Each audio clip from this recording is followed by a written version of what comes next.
Deze witte strepen matten het nieuwe oerstekpunt op de Tochmalaan in Kolm vaststellen. De cliëntenriet van Mekkema Staten zet hem al 4 jaar in voor een veilige oerstek.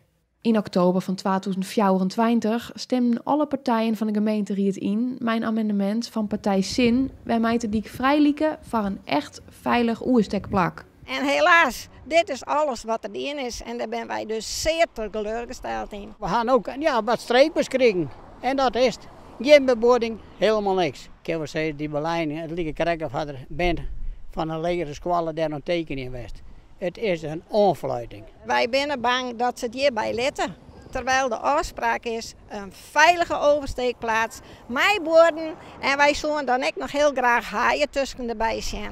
De angst van de cliëntenriet is te rochten, want nevens wethouder Braaksma is het project intussen volslijn klaar. De boeren die ze daar hebben, die stotteren. Dus volgens mij is het helemaal uitveerd dat er hier het hebben. Ik kon er net heen om te zien wel boter stort.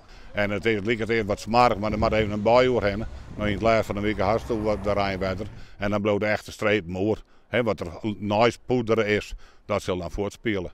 De cliëntenriet vindt de witte markering net genoeg.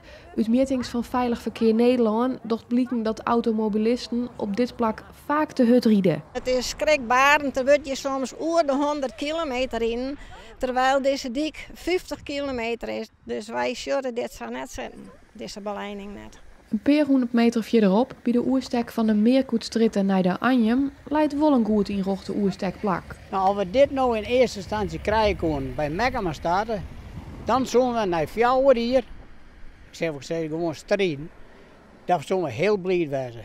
Nou ja, dat weer heel duidelijk, dat zou er net komen. Wie ik net aanpraat, wie ik de ijs net. Een zebrapad, daar mag je om denken dat jou geen veiligheid heeft. Men meent dat men dan veilig oorsteken kan, maar dat is natuurlijk net zo. Want dan kan die auto lieken goed naar 100 kilometer daar rijden. Dus wat er de reed vregen had, en dan men dat hebben wij uitgevoerd.